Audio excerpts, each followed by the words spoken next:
राजस्थान में uniform civil code यानी कि यूसीसी को लेकर तैयारियां तेज है। भजनलाल सरकार मानसून सत्र में यूसीसी बिल लाने की तैयारी कर रही है और इसके लिए मसौदा तैयार भी हो रहा है और जनता से सुझाव भी इसे लेकर के मांगे जा रहे हैं। मगर इसी बीच बीजेपी के ही सांसद मन्नालाल रावत ने सरकार के सामने एक ऐसी मांग रख दी है जिससे सियासी और सामाजिक बहस को नई दिशा मिल गई है। सांसद मन्नालाल रावत का कहना है कि राजस्थान के आदिवासी समुदायों को यूसीसी के दायरे से बाहर रखा जाए, ठीक उसी तरह जिस तरह से उत्तराखंड और गोवा में अनुसूचित जनजातियों को छूट दी गई है। उन्होंने तर्क दिया है कि राजस्थान को उत्तराखंड और गोवा मॉडल का अनुसरण करना चाहिए। वहां अनुसूचित जनजातियों एसटी को इस कानून से छूट दी गई है।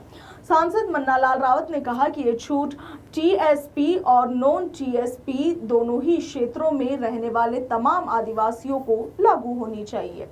वहीं उन्होंने मुस्लिम और ईसाई जैसे धार्मिक अल्पसंख्यकों के लिए यूसीसी को सख्ती से लागू करने का समर्थन किया। सांसद मन्नालाल रावत ने कहा कि यूसीसी लागू होने से विवाह, तलाक और उत्तराधिकार से जुड़ी आदिवासियों की सदियों पुरानी परंपराएं प्रभावित हो सकती है। उनका कहना है कि दक्षिण राजस्थान के आदिवासी समुदायों में कई विशेष प्रथाएं प्रचलित है, जैसे कि इनमें सबसे पहले उन्होंने जिक्र किया नाता प्रथा का, जिसमें पुनर्विवाह का ये एक पारंपरिक रूप है। दूसरा पारंपरिक न्याय, जिसमें परंपरागत माध्यम से तलाक को समुदाय में मान्यता मिली हुई है।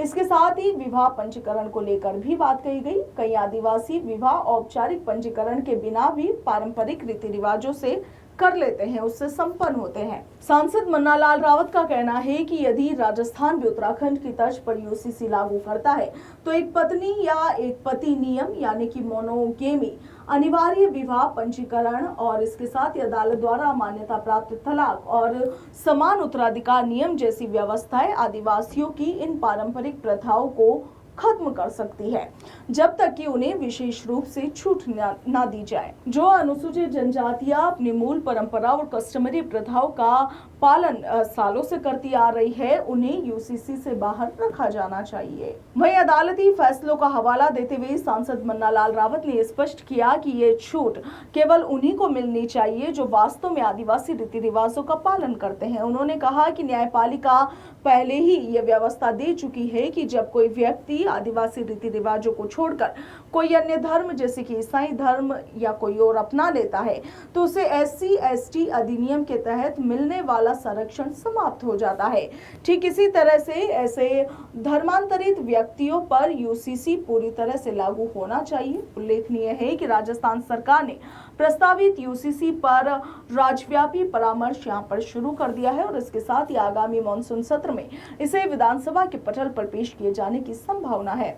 ऐसे समय में भाजपा सांसद की इस मांग को काफी ज्यादा अहम माना जा रहा है।